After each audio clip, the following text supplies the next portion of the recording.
Jika kamu penakut, lebih baik jangan lanjutkan video ini, karena malam ini aku akan membawamu ke sebuah kisah yang tak akan mudah kamu lupakan. Kamu pernah lewat Jalan Puncak Permai 2 di Surabaya? Kalau belum, coba aja cari kapan-kapan dan lihat sendiri di sana. Ada satu rumah yang dari luar kelihatan mewah banget, ukurannya besar, dindingnya tinggi, dan dari kejauhan bentuknya udah kayak rumah orang super kaya. Tapi anehnya, meskipun rumah itu kelihatan kayak istana kecil, nyatanya rumah itu selalu sepi dan kosong. Nggak pernah ada yang tinggal di situ. Bukan karena harganya mahal atau nggak ada yang mau beli rumah. Itu justru udah berkali-kali ditawar. Berkali-kali juga orang coba masuk dan punya niat buat tinggal.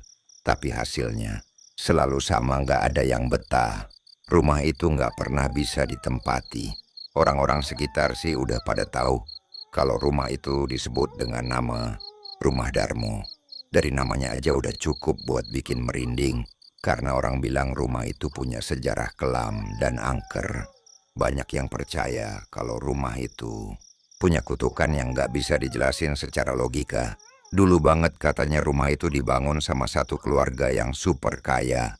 Saking kayanya mereka selalu gonta-ganti mobil dan barang-barang mewah. Ada yang bilang keluarga itu punya bisnis besar, tapi nggak pernah jelas bisnis apa yang mereka jalanin. Warga sekitar pun nggak pernah tahu pasti siapa nama lengkap anggota keluarganya, karena mereka semua tertutup. Rumah itu punya pagar tinggi dan selalu tertutup rapat. Nggak ada yang berani sembarangan lewat, apalagi nyoba ngobrol sama mereka. Suasananya tuh beda dari rumah orang kaya biasanya. Kalau rumah kayak biasanya rame dengan suara tawa atau musik, atau paling enggak ada aktivitas para pekerja rumah tangga di halaman atau garasi. Tapi rumah itu beda banget. Meski terlihat megah dan bersih, rumah itu kayak nggak punya nyawa. Nggak ada suara, nggak ada gerakan, cuma mobil masuk dan keluar. Malam hari juga lampu rumah itu sering kali mati total. Kadang menyala di satu sisi aja dan sisi lainnya gelap gulita. Yang lebih bikin warga curiga adalah suasana di sekitar rumah itu. Banyak yang bilang kalau lewat depan rumah Darmo rasanya kayak ada yang ngawasin. Nggak kelihatan tapi bikin bulu kuduk berdiri. Apalagi kalau lewat malam-malam, beberapa warga bahkan sampai nekat ganti rute biar nggak harus lewat depan rumah itu. Karena katanya hawa dinginnya nggak masuk akal. Rumor-rumor mulai menyebar soal asal-usul kekayaan keluarga itu. Banyak yang bilang mereka dapat kekayaan dari pesugihan. Buat kamu yang belum tahu, pesugihan itu semacam perjanjian dengan makhluk gaib supaya dapat kekayaan yang instan. Tapi tentu ada syaratnya. Biasanya harus kasih tumbal dan melakukan ritual-ritual aneh yang gak masuk akal. Orang bilang keluarga yang tinggal di rumah itu punya pesugihan yang berat banget. Saking kuatnya pesugihan itu, sampai rumahnya sekarang pun masih dijaga makhluk halus. Gosip ini makin kenceng setelah beberapa orang yang kerja di rumah itu tiba-tiba hilang tanpa kabar. Ada satu cerita dari mantan satpam komplek yang bilang pernah lihat seorang ART masuk rumah itu, tapi nggak pernah keluar lagi. Pas dia tanya ke majikan rumah itu, cuma dijawab dengan senyum aneh. Nggak ada penjelasan, nggak ada kabar. Dan lebih parahnya lagi, setelah kejadian itu, satpam tadi selalu merasa kayak diikuti bayangan hitam tiap malam, sampai akhirnya dia resign dan pindah kota. Warga sekitar sebenarnya nggak berani ngomong banyak, karena takut kena sial. Tapi pelan-pelan cerita tentang keluarga misterius itu mulai terdengar. Ada yang bilang setiap malam Jumat Kliwon sering terdengar suara gamelan dari dalam rumah. Padahal rumah itu gelap dan gak ada siapa-siapa. Pernah juga ada anak muda iseng yang coba masuk lewat belakang pagar. Katanya pengen bikin konten horor. Tapi besok paginya dia ditemukan pingsan di got belakang rumah. Katanya dia lihat sosok tinggi, besar, hitam legam berdiri di tengah rumah dengan mata merah menyala dan mulut penuh darah. Sejak saat itu anak itu nggak bisa ngomong normal lagi dan sering ketawa sendiri kayak orang kerasukan. Anehnya meskipun kejadian-kejadian kayak gitu udah sering terjadi, tetap aja masih ada orang yang penasaran dan pengen tahu isi rumah itu. Apalagi karena rumahnya kelihatan sangat bagus buat ukuran rumah kosong. Banyak investor yang niat beli rumah itu mau dijadiin tempat usaha atau properti, tapi hasilnya selalu gagal. Ada yang udah bayar DP, tapi tiba-tiba bangkrut dalam waktu seminggu. Ada juga yang coba bersihin rumah itu, tapi pekerjanya semua pada kabur karena katanya barang-barang mereka dilempar sendiri dan suara langkah kaki mengikuti mereka ke mana-mana. Pernah juga ada pengusaha luar kota yang niat banget beli rumah itu karena katanya nggak percaya hal-hal mistis. Dia udah bawa tim surveyor dan tukang renovasi, tapi baru 2 hari kerja mereka semua kabur. Katanya setiap malam mereka diganggu suara jeritan dari kamar atas. Bahkan salah satu pekerja ada yang katanya diganggu oleh perempuan bergaun putih dengan rambut panjang yang muncul di balik jendela, padahal nggak ada siapa-siapa di lantai atas. Cerita ini makin misterius karena setelah itu pengusaha tadi mendadak sakit keras dan harus dirawat berbulan-bulan. Semua dokternya bilang nggak tahu penyakit apa yang dia alami. Tubuhnya melemah drastis dan dia sering ngigau bilang, jangan ambil rumah. Itu jangan sentuh lantai 2. Setelah sembuh, dia langsung jual semua aset yang ada di Surabaya dan pindah ke luar negeri. Sejak kejadian-kejadian aneh itu, rumah Darmo makin terkenal. Bukan karena keindahan arsitekturnya, tapi karena ceritanya yang menyeramkan. Bahkan beberapa tim pemburu hantu dari media sosial pernah coba eksplorasi ke sana dan hasilnya sama. Banyak dari mereka yang gagal dapat footage karena kamera mendadak mati atau rusak. Ada juga yang setelah pulang dari lokasi mengalami mimpi buruk terus-menerus selama berminggu-minggu. Orang-orang sekarang hanya berani lewat depan rumah itu di siang hari. Itu pun masih sambil berdoa atau menghindari menoleh ke arah rumahnya. Bahkan ojek online pun kadang menolak kalau disuruh anter makanan ke daerah sekitar sana. Mereka bilang aura di sekitar rumah itu terlalu berat. Yang paling aneh adalah fakta kalau rumah itu nggak pernah kotor. Meskipun udah bertahun-tahun kosong, tapi rumputnya nggak terlalu tinggi dan dindingnya nggak dipenuhi lumut. Seolah-olah ada yang merawat rumah itu tapi nggak kelihatan. Pernah ada warga yang iseng tanya ke petugas kebersihan komplek, siapa yang bersihin rumah itu? Tapi nggak ada yang tahu. Nggak ada catatan siapa yang pernah masuk ke dalam untuk bersih-bersih.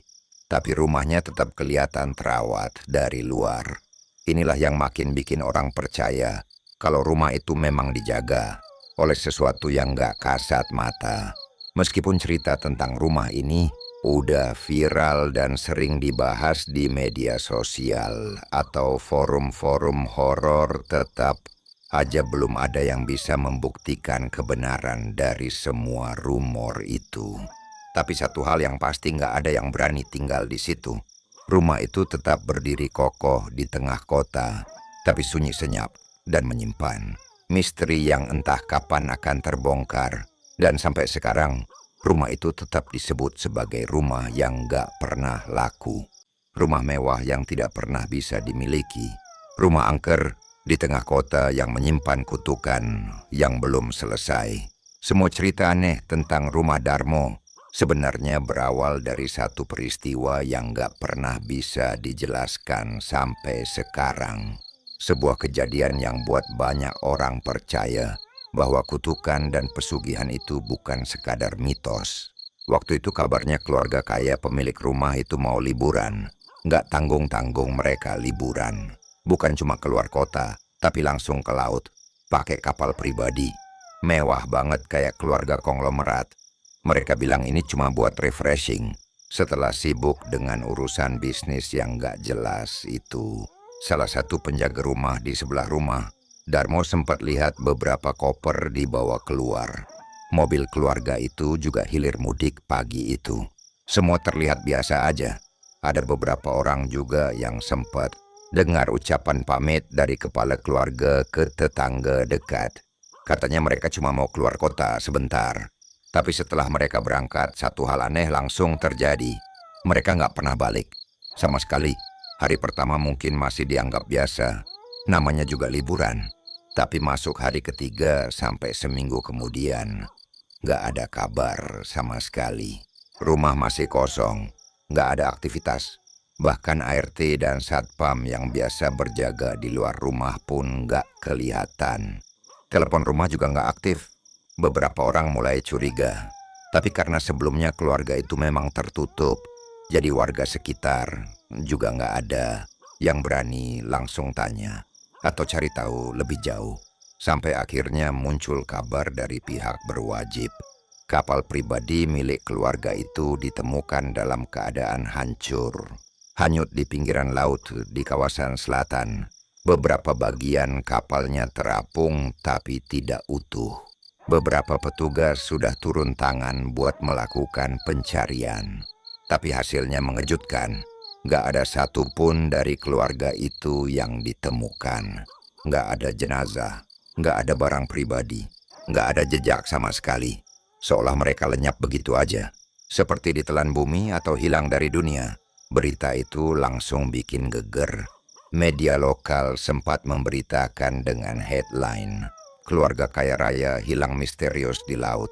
Tapi setelah beberapa hari pemberitaan itu menghilang. Beberapa orang bilang ada yang sengaja menutup-nutupi kasus ini. Ada juga yang percaya kalau ini adalah bagian dari perjanjian gaib yang akhirnya ditagih. Warga sekitar mulai berani cerita. Katanya selama ini keluarga itu memang punya hubungan dengan hal-hal yang nggak masuk akal. Banyak dari mereka yang sering lihat ritual aneh di malam hari. Kadang ada suara gamelan atau bau dupa yang kuat banget menyebar sampai keluar pagar. Tapi karena mereka merasa bukan urusan mereka, jadinya didiamkan aja. Tapi sekarang semuanya berubah. Mereka yakin kalau keluarga itu hilang karena sudah melanggar janji dengan makhluk gaib yang mereka sembah. Orang pintar dari desa sebelah pernah bilang kalau pesugihan itu nggak main-main. Sekali bikin perjanjian maka nggak boleh dilanggar. Harus terus memberikan tumbal, harus terus memberikan persembahan. Dan kalau berhenti maka nyawa bisa jadi taruhannya. Dan inilah yang terjadi pada keluarga rumah Darmo. Konon mereka mulai berhenti ngasih tumbal sejak beberapa bulan sebelum liburan. Mungkin mereka merasa udah cukup kaya. Mungkin juga mereka mau keluar dari dunia hitam itu. Tapi sayangnya makhluk gaib itu nggak kenal ampun. Liburan mereka jadi petaka. Kapal mereka dihancurkan. Keluarga mereka ditelan laut tanpa jejak. Sejak kejadian itu rumah Darmo berubah total. Nggak ada lagi suara tawa anak kecil di pagi hari. Nggak ada suara mobil sport yang keluar masuk. Nggak ada kehidupan sama sekali. Rumah itu benar-benar kosong. Tapi justru dari sinilah gangguan yang sebenarnya dimulai. Beberapa hari setelah berita hilangnya, keluarga itu beredar, warga sekitar mulai merasakan hal-hal yang nggak biasa. Salah satu ibu rumah tangga yang tinggal persis di seberang rumah bilang kalau dia sering dengar suara langkah kaki dari dalam rumah itu di malam hari. Padahal rumah itu terkunci, nggak ada siapa-siapa. Tapi suara langkah itu jelas banget. Kadang jalan pelan, kadang lari kecil. Bahkan pernah terdengar suara pintu terbuka, lalu tertutup dengan keras. Bukan cuma suara langkah, ada juga suara tangisan. Tangisan perempuan yang terdengar lirih tapi menyayat hati. Kadang malam, kadang menjelang subuh. Beberapa warga sempat coba cari tahu, tapi setiap mereka dekati rumah itu, suara itu langsung hilang. Tapi begitu mereka balik, suara itu muncul lagi. Seperti sedang mempermainkan. Anak-anak kecil juga sering menangis tanpa sebab kalau diajak lewat depan rumah itu. Mereka bilang ada tante serem berdiri di jendela atas. Padahal jendela itu gelap total dan gak mungkin ada orang berdiri di sana. Beberapa orang tua akhirnya melarang anak-anak mereka lewat jalan itu. Bahkan banyak yang mulai memasang cermin kecil atau jimat di depan rumah masing-masing karena takut diganggu oleh penghuni gaib dari rumah Darmo. Suatu malam salah satu pemuda dari RT sebelah nekat iseng dan masuk ke halaman rumah itu bareng dua temannya. Mereka cuma penasaran dan mau buktiin sendiri cerita-cerita serem itu. Tapi kejadian malam itu bikin mereka kapok seumur hidup. Baru beberapa menit masuk halaman depan, tiba-tiba salah satu dari mereka pingsan. Temannya yang satu lagi muntah darah di tempat, dan yang satunya lagi kabur keluar sambil teriak-teriak histeris. Setelah diperiksa di rumah sakit, ketiganya dalam keadaan trauma berat. Salah satunya bahkan sampai sekarang nggak bisa ngomong lagi. Cuma duduk diam dan sesekali ketawa sendiri. Sejak malam itu warga makin yakin kalau rumah itu udah dikunci oleh kekuatan gaib. Nggak ada yang bisa masuk tanpa izin. Dan kalau nekat masuk, maka siap-siap untuk nerima akibatnya. Beberapa orang bilang apa yang ada di dalam rumah itu bukan sekadar arwah keluarga yang hilang, tapi juga makhluk lain yang dulu ikut dipanggil dalam ritual pesugihan.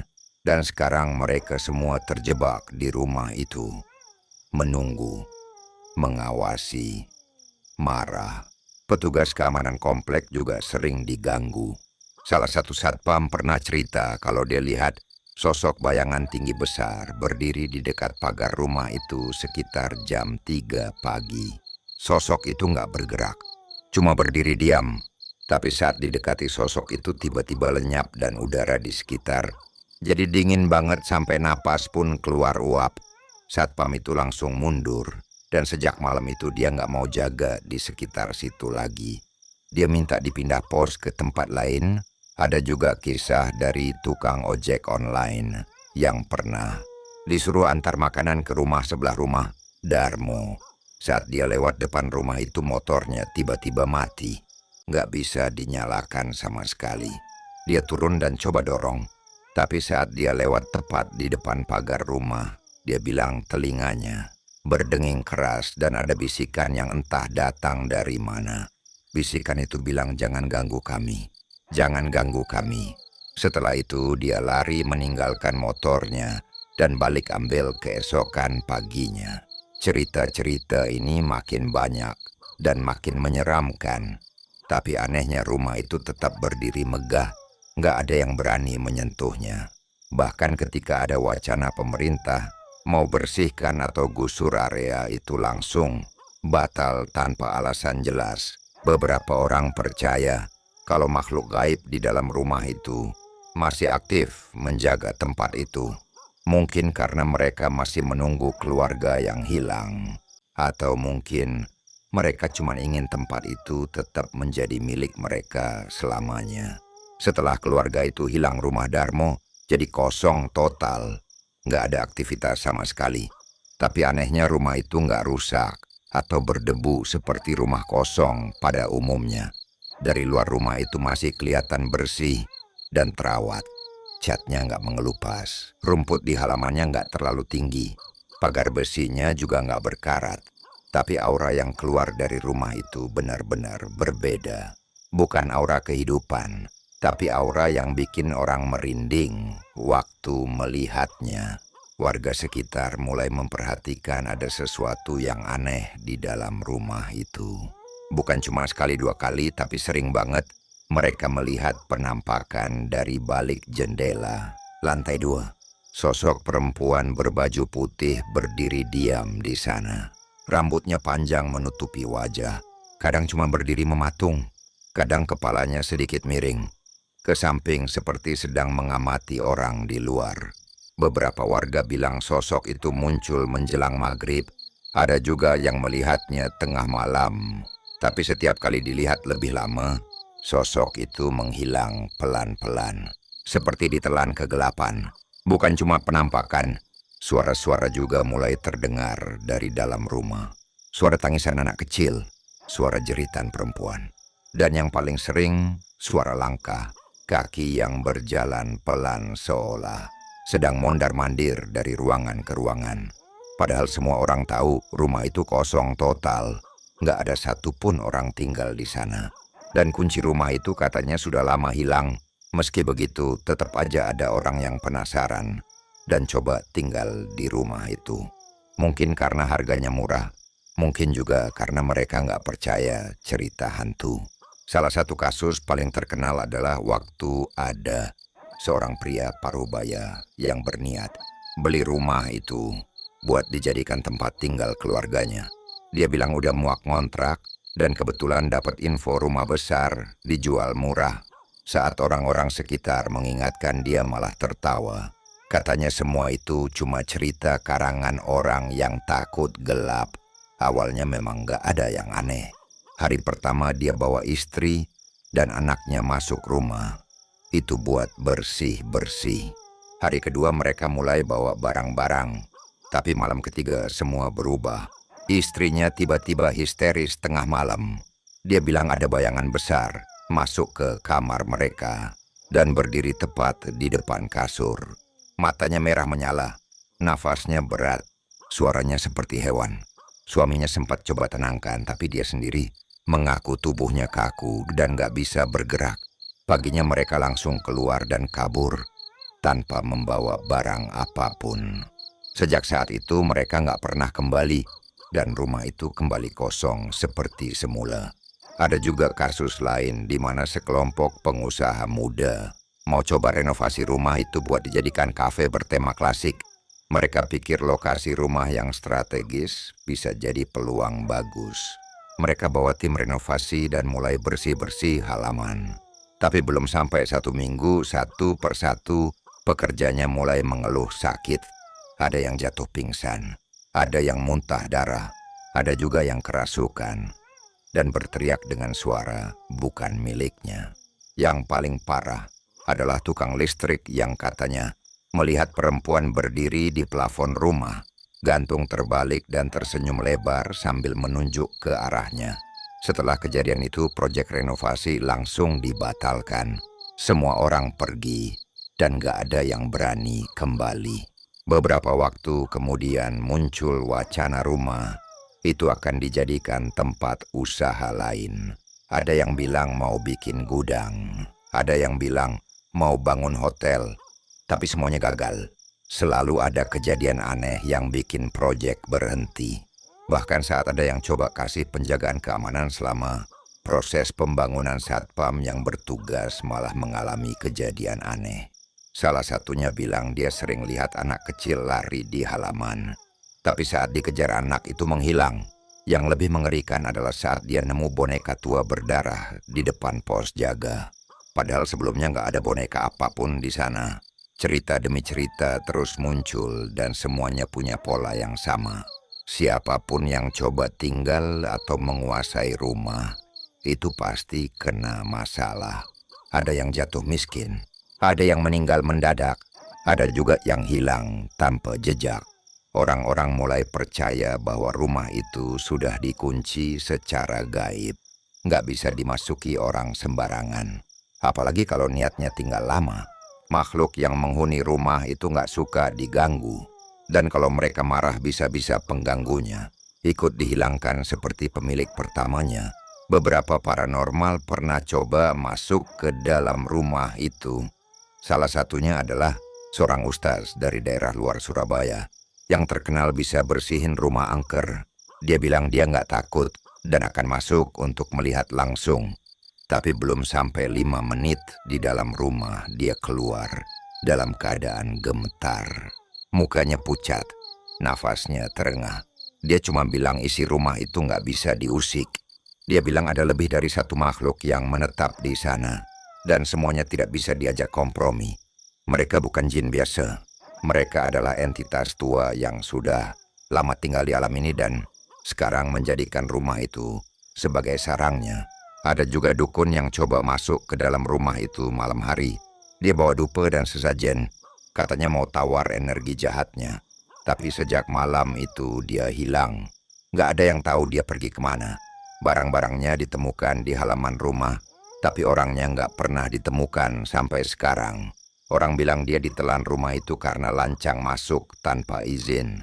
Dan sejak saat itu tidak ada lagi orang pinter atau paranormal yang berani main-main dengan rumah Darmo.